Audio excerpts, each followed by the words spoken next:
Good morning, good evening, good afternoon, everyone, wherever you happen to find yourselves. My name is Carmen Mazzara, and I serve as Executive Director of APSIA, the Association of Professional Schools of International Affairs, to which your graduate programs belong. We are so delighted, as always, to co-sponsor this wonderful conversation with women in international trade and celebrating some of the many possibilities in the fields of international trade and the skills that you need to join them in these exciting career opportunities. This session is part of a larger series that we do, and so I invite all of you to check with your career offices about the many different career-related webinars and content that we have coming up, including some other sessions this week alone. And I am delighted to turn the floor over to Lisa Schroeter, who's been such a wonderful partner in all of these different programs. This session is being recorded, so you'll find it on the APSIA YouTube page after we're done by the end of today. And as we go through, if you have any technical issues, feel free to hit me up in the chat. And if there's a question you absolutely don't want to leave without us touching on, be sure that that goes in the chat as well, and we'll draw out the wisdom of our wonderful speakers. And so with that, Lisa, please. Carmen, thank you so much to you and the entire team at APSIA. I feel like we've created such a great partnership on this. And while we're saying this just a second ago, this is a real, particularly given just some of the tragic circumstances that are playing out on our planet these days, we wanted this session to be a real bright spot. And for us, it truly is. This is an opportunity to share, and we've got two amazing ladies as part of our conversation today. It's really an opportunity to share with all of you kind of the skills that we've developed over a lifetime that have created opportunities in a wide range of areas in the trade policy field. We know this is one that's been very much of interest to everyone in the last couple of years. But I think what's really fun about it is demonstrating the range of activities you can take on across a career. This isn't just about getting a job, it's building a lifetime of experience. So we're thrilled to have the opportunity to talk about that. We anticipate a very interactive discussion. So we really want this to be informal and for all of you to be a part of it. So I'm going to reinforce, as Carmen was saying, think about those questions, something strikes you as we're going through, add it to the chat. We'll make it part of the conversation. As Carmen mentioned, I am Lisa Schroeter. I'm actually the Trade Policy Director for Dow. Based out of here in Washington, D.C., but as part of my work with WIIT, Women in International Trade, I also chair our trust, which is the group that runs our charitable program, including a scholarship program. So for anyone who's thinking about finances these days, I did put a link to that program in the chat. It's basically a one-time semester scholarship based on an essay that you've written, anything having to do with a trade topic for juniors and seniors, undergrad, and anyone in graduate school. So the current spring term is open right now for applications. Those are due on the 4th of July, the 4th of April. No fooling on that one. But if you're interested, please think about it and get something to us. We'll look forward to seeing your applications. But in the meantime, we're going to talk about careers and especially about skills. And I can't imagine two more amazing ladies to have this conversation with than my very good friends, Cherie Weible and Renata Amaral. Now, Cherie and Renata are perfect examples of what I mean by the range of a career. Having worked in government, working in private sector, working in consultancies, driving programs at the WTO and in Geneva, these ladies have truly done everything, but they've always done it based on incredible reputations and their ability to deliver, which speaks to the skills that they have, especially, and you'll hear this really reinforced throughout our conversation, areas like communications, analytics, networking. I know we talk about these kind of skills a lot. Now we're actually going to tell you what they mean and how to use them. So I am delighted to kick off with Cherie, and then we'll have Renata make some opening comments and get a conversation going. Cherie? Great. Well, thank you, Lisa. And thank you to APSIA and to Carmen for hosting us today. I'm delighted to be joining you all. So when thinking about today's discussion, there are so many skills that I think are really necessary and important to succeed in the workplace. But I'm going to focus my remarks on 4 skills that I think were particularly important during the course of my career. So the first I would share with you is to be open-minded. And by this, what I mean is, today there are just so many pressures on young people and students to be very focused and very career oriented. And what I find is many young people sort of have that dream job in mind when they're preparing to graduate. And I would encourage you to consider and try things outside of the path that you expected for yourself. And you may be surprised at what you find. I'll use myself as an example. When I graduated quite a while ago, I was anticipating a career in the private sector, doing work much like Lisa is doing now. I was actually a fellow, a Wolcott fellow at GW, and a condition of my fellowship was that I work for some government entity for 4 years. So with that requirement, I joined the US Department of Commerce, planning to stay for my required 4 years. And before I knew it, I had been there for over 20. And that was because I kept finding new and interesting things to work on, new challenges. And so I would really encourage you to be open-minded, consider all opportunities that come your way. The second skill I would share is that you be a very good communicator, which includes being a good listener. So communication skills are sometimes defined as abilities that allow you to give and receive different types of information. And I think, a lot of emphasis, and we're all familiar with how important it is to be a good writer, to be a good public speaker, and you've probably all taken courses on this. But I would also encourage you to be a good and active listener, because I believe that that's a skill that is oftentimes overlooked, and it can lead to really bad outcomes if you don't pay attention. So a couple of examples, right? When you're getting a new assignment from your new supervisor, or if you're getting feedback on a project that you've done, right? You have to be able to intake that information to be able to do your next assignment well, or to revise what you've already been working on. So obviously, and as you advance in your career, right, and you become a manager, you have to listen to the information and the feedback that you're getting from your subordinates, right? You have to be able to understand their ambitions and their concerns to really be a good manager and to really support their career development. So key takeaway here is that communication skills are really important, and listening is a key and really important part of communication. The third skill that I would share with you is to be a change agent. So when you think about, as a new employee, right, you're all thinking about getting your first job or your first job after graduate school. You're likely being hired because you have the skill set to accomplish basic job requirements. And to a certain extent, in many cases, that's doing what has been done before. But I would encourage you to seek new ways of doing things, or to seek new things to do. Now, of course, there's a really important caveat with this recommendation, is that you may not want to walk into a new job and tell your new boss, that you think things need to be done different, or challenge, established business practices. You have to have a certain amount of savvy when you're doing this. So I would suggest that over time, seek ways to improve efficiencies or to provide enhanced services to clients, to really challenge yourself to think outside the box. And I'll give you an example of when I was a change agent. I was served as the chief of staff for the Deputy Assistant Secretary for Europe. And one of my responsibilities was to manage the budget for the entire Europe unit. Well, I quickly realized that there wasn't a whole lot of planning that went into it. Not a lot of active involvement on the part of the office directors. So I implemented a planning process and identified some efficiencies that we could use. And we freed up a lot of funds that we were then able to use for travel. So employees were now able to travel more and to get new training opportunities. So by being a change agent in my management of the budget, we were better stewards of the financial resources.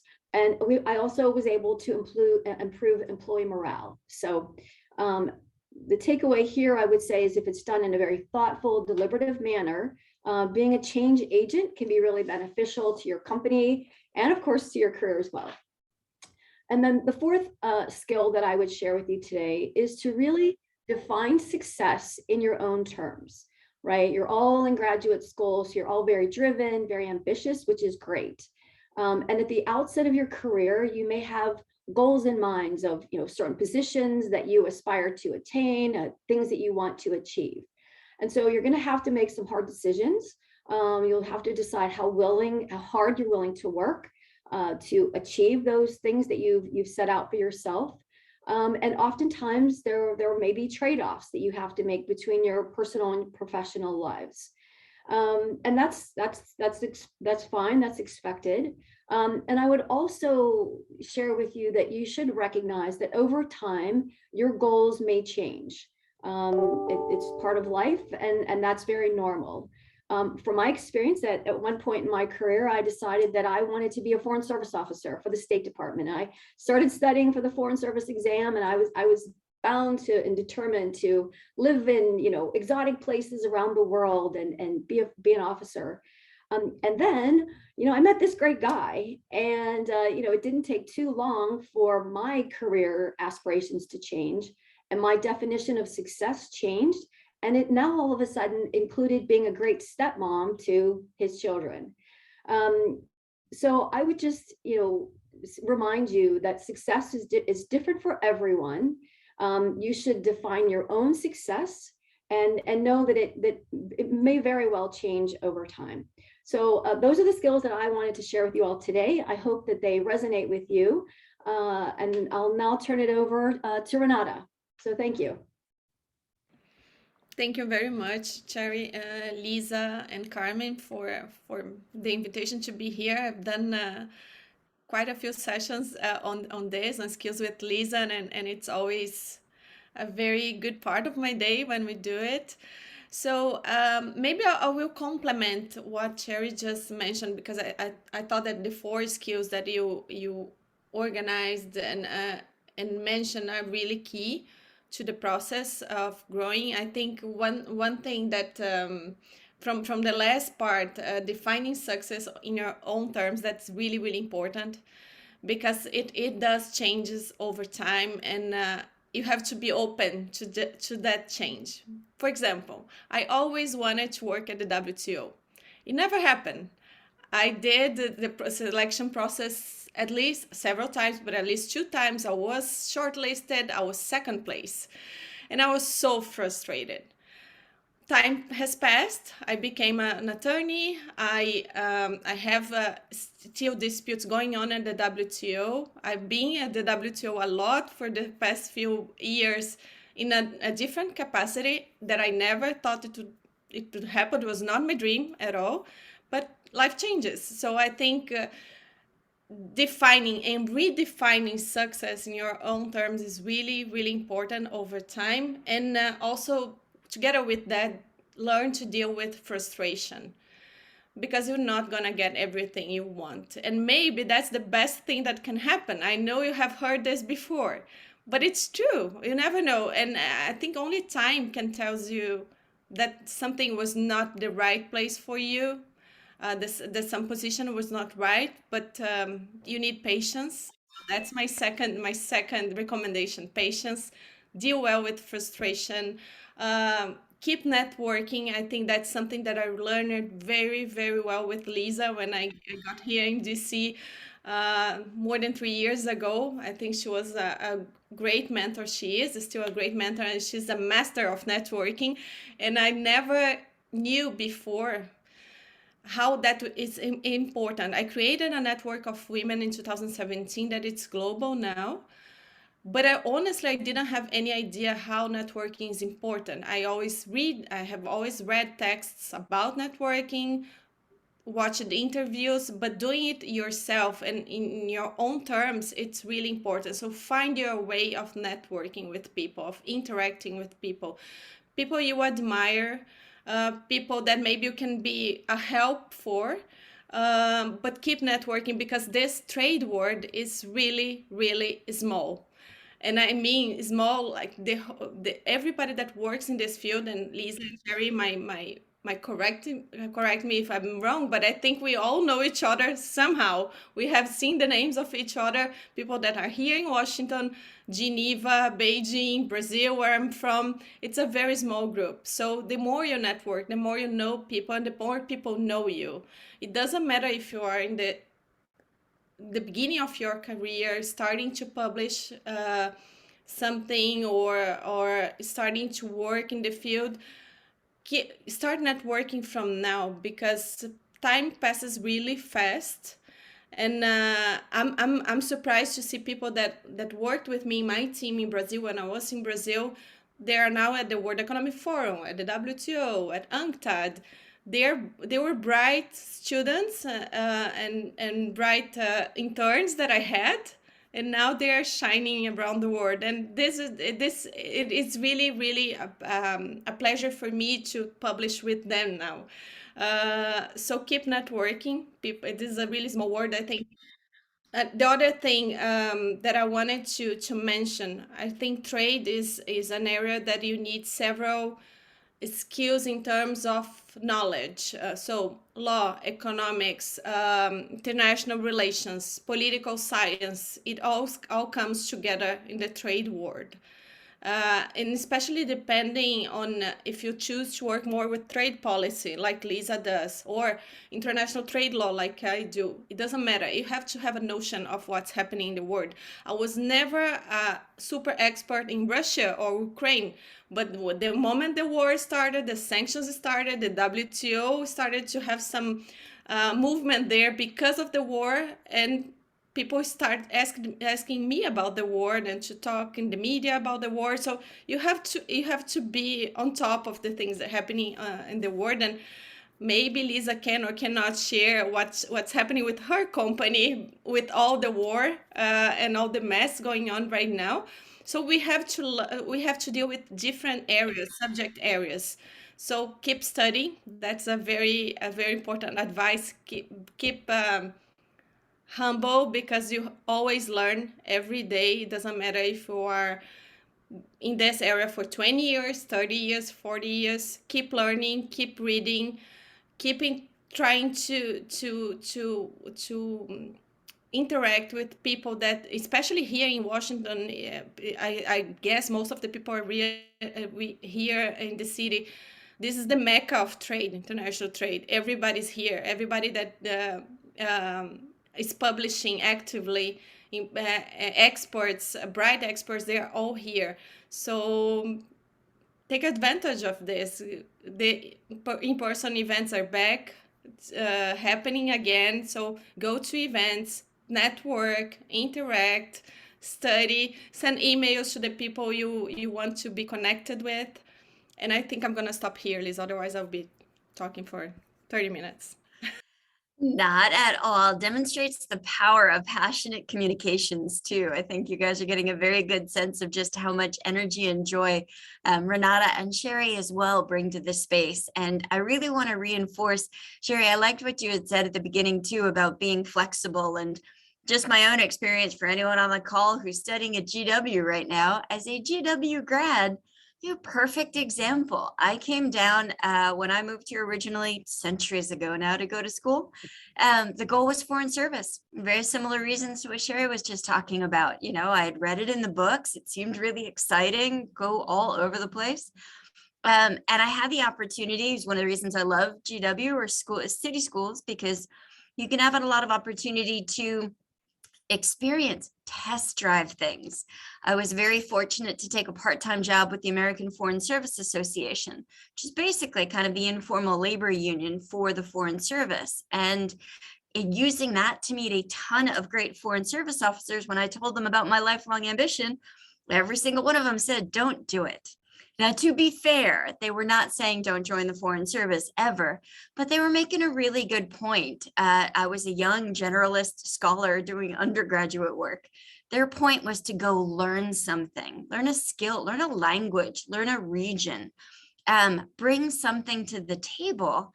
And that would allow you, rather than having the starting at the bottom and slowly inching your way up, that gives you the opportunity to lateral into an organization and have a much greater trajectory. So that point that you both raised about flexibility and, you know, really looking at what are the opportunities of most interest and available to you now are really key. It's one of the reasons I did not end up in the Foreign Service, unexpectedly ended up in the private sector. and have been there ever since, which may not have been the plan, but it's certainly become the opportunity. And I want to turn that back to you, both Cherie and Renata. I mean, you've mentioned big changes in your life. And when you think about that, exercising that flexibility, it kind of goes hand in hand with risk assessment and thinking through, like, how hard is it to give up the dream to take something else? Be curious what guidance you would share as our audience thinks about, their own choices in life. What were some of the risk elements that you thought through or were concerned about when you made big changes, leaving Brazil, for example, or moving on from the government? Cherie, do you want to kick us off? Sure. So I spent about 20 years at the Department of Commerce, and left there about 4 years ago, and I'm now in the private sector. It was a really, really hard decision. I had, had what I thought was a great career there, really interesting, and I had a lot of friends. That was basically, most of my professional life. There were risks involved, and what would I do next? The government actually offered a buyout, so they were incentivizing people to leave a little bit early. Speaking quite honestly, there were some personal reasons why it was a good time for me to take a little time off. And so this gets back to the, weighing your personal and professional life. At different times, different opportunities present themselves. And for me, that was a good time to, take some time off and then explore new opportunities. And fortunately, I was able to, join the American Chemistry Council, where I'm doing similar, but obviously different work. And so I think a lot of the risk analysis is, where do you want your career to go next? What opportunities are you looking to seek? And where are you in your personal life? Are you at a point where you can take that risk and make the change? So that's from my perspective. Great points. Renata, how about you? You've even jumped countries in this space. Yeah, I'm a risk taker, as you defined me a few sessions ago we had on this. But yeah, I'm living in my fourth country now. So I did I'm from Brazil. I did my master in Madrid, in Spain. I did my PhD in the Netherlands, Maastricht. I lived for some time in Argentina, and now I'm in DC. I lived in the US 22 years ago in Colorado. But that's all to say that I'm not afraid of changing countries or cities. And I think that's a quality, actually. Of course, it's not easy. I always tell people that living abroad is not glamorous. It's hard. You're far from your family. You're far from everything you know. It's another language, it's another culture. But I think that for the international trade environment, the international trade life, it helped me a lot. Because I can speak different languages, and I think that's one point that Lisa mentioned, that it's important to speak different languages. It's not necessary, but I think it does give you it shines to you. And also I think if you go, for example, to Geneva, everybody speaks French. I think here in DC, I'm amazed to see how many people speak Spanish in the trade environment. So it helps, and so I think this is one of the things you should do or plan to do at some point. I think taking risks is one thing that Cherie mentioned about balancing personal and professional life. That's really important. So taking risks is really something very personal. The risks you decide to take over your career and personal life. So I think that's a decision that it's really within. Of course, you can talk to other people, you can share your desires, what you're thinking, but at the end of the day, it's you. You have to deal with the risks you're taking, the changes you're making. So I think it's important. It has been important to me. The last big risk I took was when I moved to DC. I was a partner of a firm in Brazil. They're doing very well, actually. It was very hard to leave because I had a very comfortable life. I was director of international trade. Lisa was my client at some point, I was invited to come to American University, to the Washington College of Law, to develop the program on trade and gender because of the group of women I created in 2017. So it's something that really I'm passionate about in terms of research as well. So I came here to stay here for 6 months to develop this trade and gender project at the Washington College of Law, but this was January 2019. So we are in March 2022. I'm still here. So I decided to give up my partner position in Brazil. It was very, very hard, a lot of crying involved, but I was not happy. I needed to be, for myself, I needed to be in a place where people inspired me, and I was not feeling inspired anymore by the people that were above me, and the environment I was in Brasilia. Luckily, I left when my new current president moved to Brasilia, so it was the same month. So I'm happy, especially happy to be here because of that.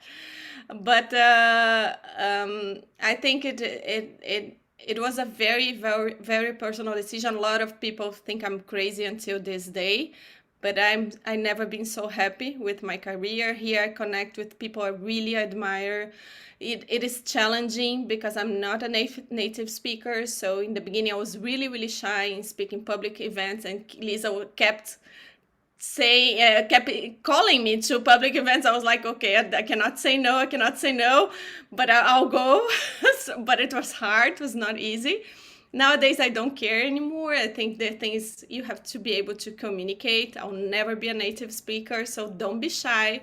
If you're not native English speaker or French speaker or Spanish speaker, just go and show what you can do and talk about the things the experience you had.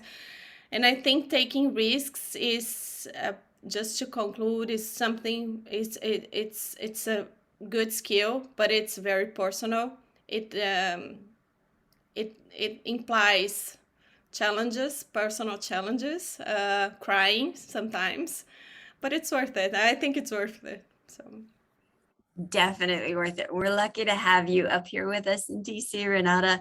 I want to add to that too. I mean, when I think about risk, and this is a really good example of, the relationships you can create along the way often turn out to be some of your greatest supporters and mentors. My very first job here in DC was actually working for a tech company. And I had the opportunity as part of that work, for anyone who studied kind of the history of transatlantic relations, there was a group called the Transatlantic Business Dialogue. It was an EU-US CEO partnership sponsored by the governments that was designed to give them trade policy recommendations. Great example of where you can actually innovate a job. The very first executive director of the TABD was actually a very good friend, literally went into a Xerox company who was chairing the TABD that very first year. She basically went in and said, you need me to do this for you, and sold them on creating an executive director position that became the secretariat of the group. I actually took over that role from her 4 years later. And the risk assessment, though, behind doing that, and you can imagine, I was working for a great Fortune 100 company. I had a 401k, I had healthcare, I had somebody pay my taxes for me. All of that within that corporate system. And here I was getting offered to take a job that was only good for a year. It was a self-employed contract. I had to cover my own healthcare, no more investing, figure out my own taxes. And I talked to two people. The first person I talked to, as many of us do, I talked to my dad who worked 44 years on the railroad. And needless to say, by the time he got finished yelling at me, he really thought it was the worst idea ever. And then I talked to my boss, who said, and he made two really great points to me at the time. I was in my mid-20s, and he said, why wouldn't you? Like, you don't have a mortgage, you don't have children, you don't have those kind of risks and responsibilities. Why not? And he particularly made the point that has always stuck with me. In essence, I was done learning my job for him. I could do that job in my sleep. There was no new, and there was no change coming that was going to create new opportunities. said, you know, you need to be in a place where you're continually learning. So take the risk, challenge yourself. I did. I was able to run the TABD for 4 years, which meant I had the chance to work for Xerox, United Technologies, PricewaterhouseCoopers, and Boeing. It was a phenomenal experience, best personal and professional experience I will have ever had. And it was all because I decided that the risk was worth it and learning was more important than staying comfortable. So I think that's always a big element of that. And I'm interested, and I definitely want to pull Renata and Cherie on this too. Anne McKenzie has raised that point about what do we mean by careers in trade? And I know it's funny. I mean, when you're in the trade world, you sort of jump in. It's a little bit like, again, I'll use the GW example. You ask any GW student, they will automatically tell you we don't have a campus. They can also tell you when you're on campus and off it. So it's a little bit like the trade world. And I have always said, I consider myself one of the luckiest people in my company because trade by definition can't be boxed in. We'd mentioned everything that's going on in Russia and Ukraine at the moment. I am learning far more about trade compliance than I ever meant to. But obviously I work for a chemical company. You know, I've been part of our team working within our plastics group because while plastics is an environmental and an innovation, a sustainability issue, we have very strong commitments to. There's also a trade element to it when you're looking at import bans on access to chemical waste that can become feedstock for next generation manufacturing. So I find it really interesting when I think about trade policy. And I will admit, I think there's some great examples we could all speak to. And Renata, Cherie, both of you through your career have kind of lived some of those worlds. But, you know, I would suggest when we say trade, when you say trade in DC, very often you're talking about a trade policy role with the government or a trade policy advocacy lobbyist role with a company. There is so much more to it. You could be a lawyer doing anti-dumping actions.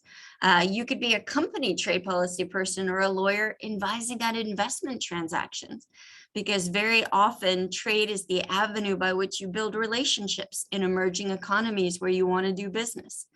Trade can be development. I spend a lot of time these days on Africa, where we're looking at how we help build baseline rules that will encourage greater investment and grow the economic community there.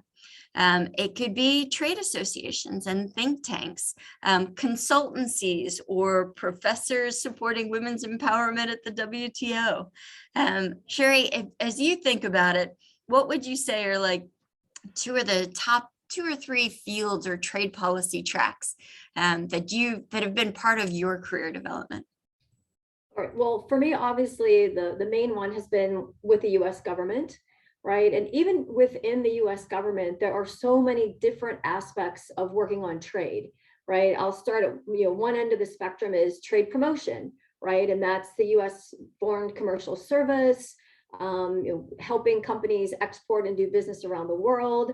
They have offices throughout the country, right? We have offices in every state, most states, helping small to medium-sized companies learn how to export and do business abroad. Then there's, the more traditional trade policy, where you're part of the interagency within the US government. Of course, those efforts are led by the US Trade Representative's office, but the trade world spans the Department of Commerce, the Department of State, Customs Bureau over at the Department of Homeland Security. There are so many different aspects. And as Lisa alluded to a little while ago, there are folks doing, anti-dumping duty, countervailing duty cases, right? We have a whole world of trade remedies when we feel that our industry is being hurt or damaged by unfair trade practices done by other companies or other countries. And then you've got, sort of more traditional trade policy issues, looking at what are the market access barriers, what are the technical barriers to trade, things that we would address through entities like the World Trade Organization, right? What are the US trade policies to proactively promote trade, right? Do we want to establish a free trade agreement with a new country or a new region? What are the processes that we implement to follow that path, right? There's a whole series of things that can happen before we would enter negotiations with another country on a free trade agreement. And then there's also the development world, right? And I'm sort of doing more development work in my current position, right? And that's where entities like the US Agency for International Development come into play, and a whole swath of the US State Department, where we're looking to enhance capacity of our trading partners around the world so that there are better places for US companies to do business. And Africa's the classic example. I'm spending a lot of my time on Africa right now, and Lisa is as well, really looking to help develop particularly industry in those countries so that they're better partners for US companies that want to do work there.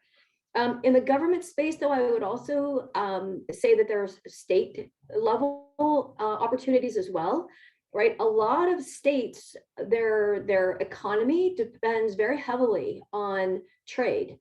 You think about states like California, Florida, Texas, and they have entities within their state governments where they promote trade, they help their companies learn how to do business overseas, they do trade missions, and they also do a lot to attract foreign direct investment. And that's something that the US government will help support, but not get directly involved, because we don't want to get involved with the states competing with each other. So there are also a lot of state level opportunities as well. So from the government perspective, I think, and I've done a lot of those things. I've done trade promotion work, I've done, hardcore trade policy, and now I'm doing more trade development. I'm now in a trade association, and so looking more towards the advocacy role, right? So now what we do at the trade association, we look at issues that affect companies like Dow, like Lisa's, in the trade space, and we work to interact and engage with Congress and with members of the administration to make sure that the policies that they're developing are really tailored to most benefit US industry. So those are really the areas that I've had the most direct experience with. Renata, how about your perspective? Yeah, I've worked also for the Brazilian government, Ministry of Economy, then for an agency of the government, Brazilian Agency for Industrial Development, a lot of academia, of course. I've always loved academia and research, but together with practice, I could not do one of the other. So I decided to have my feet on both. And I think for research and academia, here is a very good place. You have the think tanks, you have really great programs in different universities with great opportunities for research. For example, I've done research together for UNCTAD, for the United Nations Conference for Trade and Development, from American University. So you have this kind of opportunities with multilaterals, not only in DC, but also in Geneva. So I think there is a very close connection with academia, research, and multilaterals as well. Trade associations, I've worked with a lot of trade associations, and I think that's a very, very interesting type of job. Trade associations, they deal a lot with market access. Cherie was mentioning a little bit of it. So technical barriers to trade, not only tariffs. And it's very interesting. Here in the US, like in Brazil, the agro associations, the agribusiness associations are very strong. And the work they do, it's fascinating for me. They do a lot of lobbying, government relations, but also technical trade work together to try to influence trade policy in the government. And it is really, really, really interesting. And I don't think this is a track that people think a lot. So it's not a very obvious track. At least it was not for me. It only became more interesting because I was, the way that we work in Brazil, the trade associations hire us to build a WTO dispute. So I learned how they work. It's super interesting. They are very engaged with the WTO, with the organization, the World Health Organization, if it's the health sector, the UN. It was a new word for me, and it's really interesting. Here in DC, I'm working, for example, with the Medical Devices Association, Trade Association. It's very interesting because all the work we do has been connected with the WTO, with technical barriers to trade, has been connected with the US government, has been connected with the World Health Organization, the Inter-American Coalition we created for this, and it's all trade and technical barriers to trade and certifications, labeling, this kind of stuff, good regulatory practices.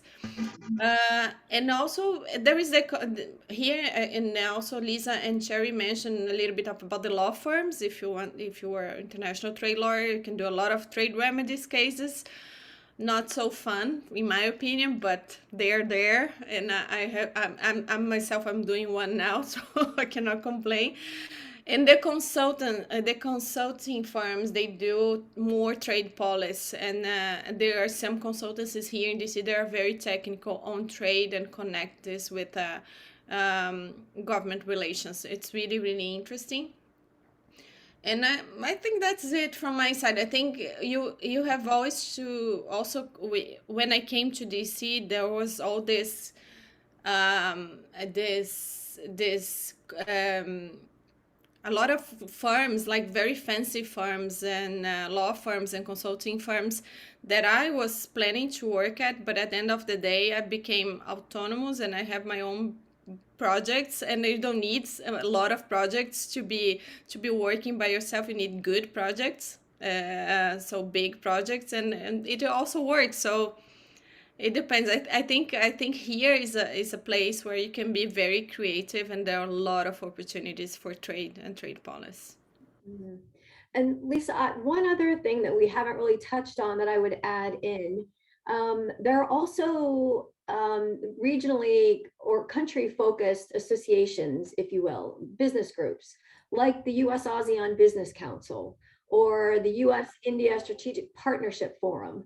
And those entities work a lot on trade issues, market access issues, et cetera. They're just focused on a particular country or region of the world. So for those of you that have a country of particular interest, that might be another opportunity to explore.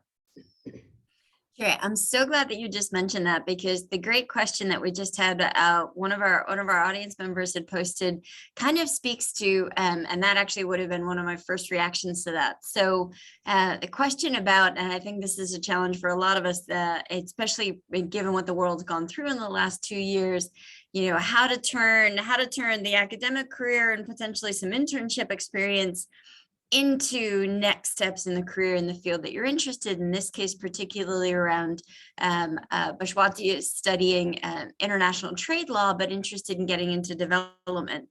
And I'm actually going to pile on, Cherie, what you were just saying about creating those trade associations is a great starter opportunity. And one of the reasons that I would always recommend that is that, when you think about trade associations, and they can be regionally focused, they can be industry focused, like the American Chemistry Council or the US Brazil Business Council. So it's a lot of opportunity to focus on areas of interest to you, or where you're bringing something to the table, like we talked about before. But the other element of it is that trade associations tend to be, especially when you look at the international team, tend to be fairly small groups. There's not a huge amount of resource, which is an opportunity. That's the situation where there's a lot that you can volunteer to take on. And especially even in early days, being able to build a lot of a relationship, especially with members of the association. So like USABC is a really good example, the US ASEAN Business Council. There's a lot of great young talented people who work there.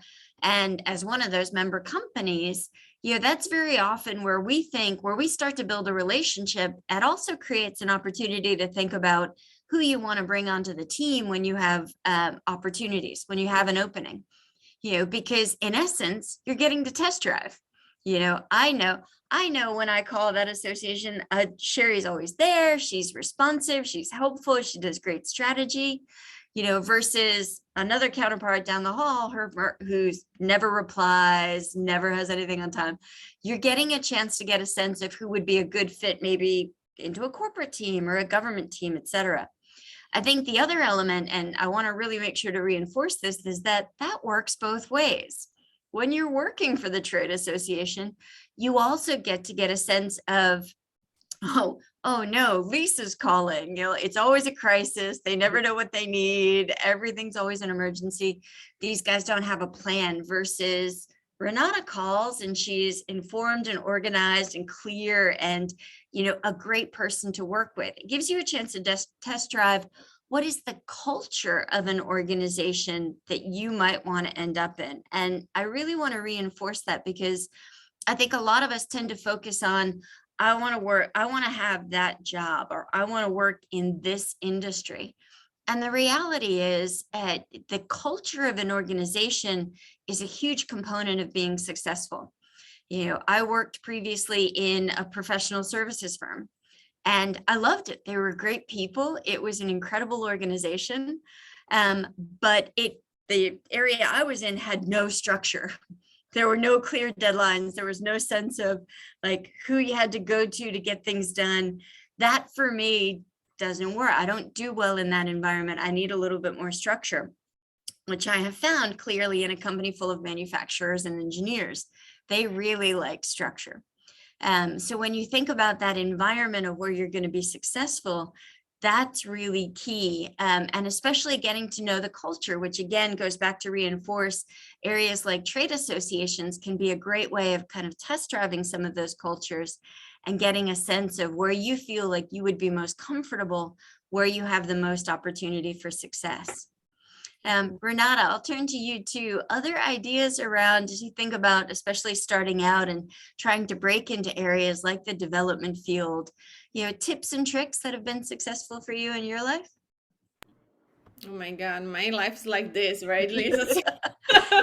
And that the fact that you're smiling about it is a really good thing. Exactly.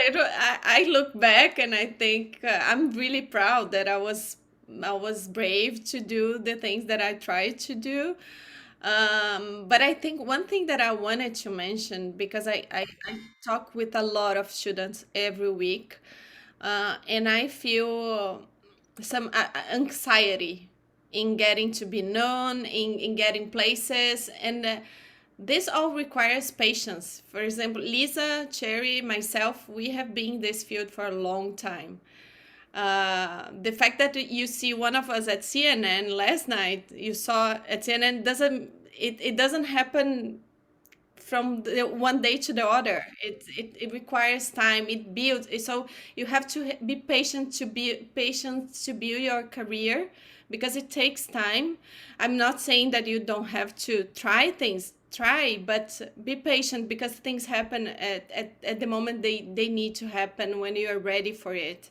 So that's one thing that I wanted to mention, because I talk with students every week, and it's always that anxiety of applying, of oh my God, I was not accepted, what I'm gonna do. And it's calm, breathe, things happen. Keep studying, keep applying, keep doing what you have to do, keep networking, keep going places. Not that we can go to places again. So think tanks, for example, we have so many impressive think tanks here in DC that deal with trade. They have trade sessions, trade policy, trade law. So I think here I'm always amazed when I think that I am in DC, and you are so lucky to be here when you were students, because my graduation was in Brazil, very disconnected from this whole environment, very far from everything. And you guys that are graduating here in DC, I think you are way ahead. There is a big advantage to that, because here is where everything happens, where everybody comes or leaves. And so I think that's, I don't know, my final thoughts on this, Lisa, is be patient. You are in the right place already. So just do what you have to do, connect with people, keep applying, keep studying, learn languages, be flexible. That's it. Great points. And Cherie, what would you add to that? Well, I would agree with Renata. I think, being in Washington is a great start if you're looking to get into the world of international trade. There are so many opportunities here. It is limitless. but be flexible, be patient for sure. I did want to add a few thoughts, though. I see the question in the chat about development work in the trade space. A couple of specific ideas that we haven't talked about would obviously be the World Bank and the multilateral development banks that do a lot helping foreign governments in that area. And there's also a very specific program at the Department of Commerce called the Commercial Law Development Program. And that is a small office. It's staffed with attorneys, and they do a lot of work in the developing parts of the world, helping them to, among other things, develop their own commercial laws and write their trade regulations, etc. So just a couple of last ideas there. And I also just wanted to share with folks that here at the American Chemistry Council, we are looking to bring in 1 or 2 new folks in the chemicals policy management area. It's not exactly trade related, but it's a very interesting opportunity. If you're interested at all in the chemical sector, if you are interested in that opportunity, please let me know. And good one to highlight. And it's a great example too, kind of as we've talked about, especially flexibility and thinking about this from the broader perspective. There are a lot of, I'll be very candid, I never saw myself going to work for the chemical industry. But exactly. But I have to admit, when the opportunity came along, what really helped me make this decision was the people that I already knew within the company. And this goes back to, as we've talked a little bit around areas like networking, when you create those relationships and you think about the context of what you do and get to contribute to, it helps you get out of that box of, well, yeah, but it's this industry or that, or this region of the world. And I would specifically make that very strong recommendation for everyone to think of. Don't limit yourself based on what you don't know or what you have a concern about. And to make that specific, if you look at the job description of the job I originally applied for here at Dow, I was in no way qualified. Absolutely not. They were looking for a very traditional trade lobbyist. They wanted somebody who had worked on the Hill. I had not.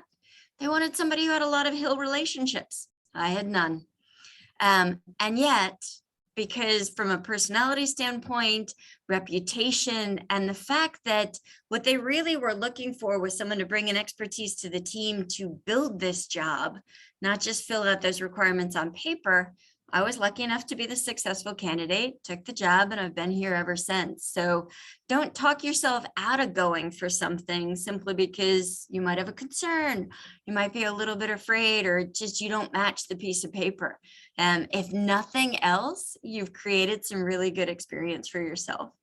I know we have just about 5 minutes left, and I don't want to cut off conversation too. Folks have other questions.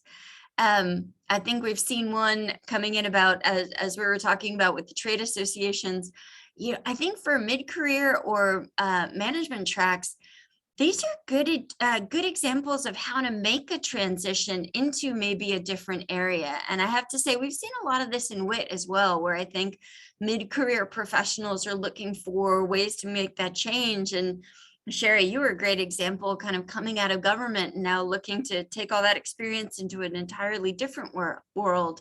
I think there's a lot of those opportunities, and I would tie it back to thinking about the ones that give you the most exposure. I think for any of us, whether you're starting out or whether you're trying to transition further along in your career, opportunities that give you a lot of external exposure. Trade associations, you've got member contact. There's a lot of roles in the government or consultancies where you're very much externally facing like that. Those are the areas that help you get your name out there and build the reputation that allows you to, or creates opportunities for you to find the next step and the next set of challenges. So we have about 4 minutes left, so I'm going to split 2 minutes each, lady. And Renata, maybe I'll start with you. To your final thoughts or anything you want to add, especially thinking about that mid-career track change. Yeah, I think that there is no rule on that, right? It depends on where you want to go. But I think Lisa made some very good points. I think about places that gives you more exposure, because those are the places, not only exposure, media exposure, but exposure to companies and to people in the field, because I think that's really important. That's something that consulting work, for example, do as well. Trade associations do, but also actually connecting with the previous question on development, that the World Bank, as Cherie mentioned, has a very, very interesting work on trade. Trade and gender, market access. Now they are publishing reports on the war as well. And I know people that have been consultants there right after they graduated. So it's really something to think about here in DC. I think with regards to thinking about the development work, if you think about Geneva, you have other opportunities as well, not only the World Bank and the trade branch of the World Bank. But I think just to finalize, I think this was very, very helpful for me as well to listen to Cherie. I have never listened to her before, and I think the 4 skills you outlined are really key. And be flexible, people. Get frustrated. It's okay to get frustrated. It's okay not to work well. It's gonna work at some point, but just be flexible, because you are already in the right place, and that's a lot already. Great point. Cherie? Well, I would just agree with what Renata said. And Renata, I learned a lot from listening to you today as well. This is our first time doing this together. I would just encourage you all to really be confident, right? Once you get through graduate school, I mean, that in and of itself is a huge success. That's a big milestone. You worked hard to get here.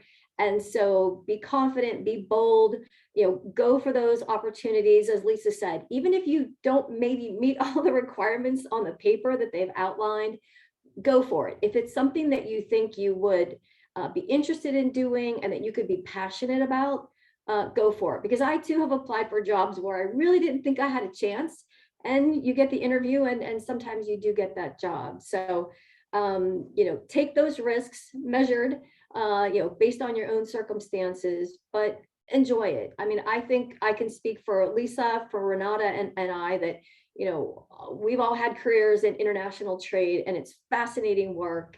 The possibilities are endless, and it's always evolving. So you're always learning and doing something new, and there's always opportunities to do something interesting and more challenging. So I would just wish you all good luck.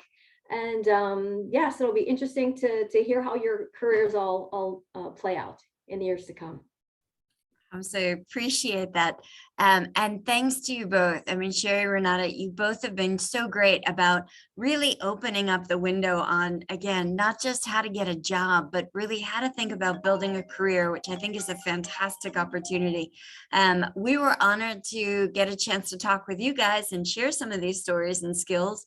Carmen, we can't thank you enough for being able to put this together. And we do really look forward. We look forward to hearing your story, how your career next steps go and how you become part of our trade community. So look forward to it. And thank you again for the opportunity. Thank our speakers, especially for such candid and interesting comments. Thanks. I want to add APSIA's thanks to Lisa's, to Renata, to Cherie, to Lisa for this wonderful conversation.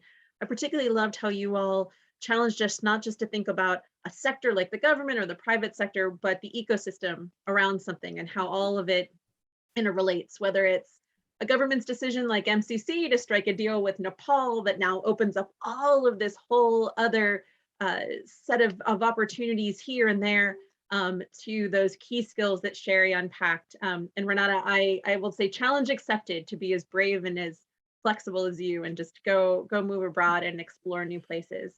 Thank you to our students for joining us. Thank you to the staff and my colleagues. The recording will be up on the APSIA's YouTube page after this, and we look forward to seeing you at other APSIA webinars in the future. Students, check in with your career offices for events that are coming up this week on careers and social enterprise. And then Cherie, I'm pleased to say the U.S. Commercial Service will be here April 4th to inspire a whole other generation of students. Thank you, everyone. Have a great rest of your day. Thank you. Thanks a lot. Bye-bye.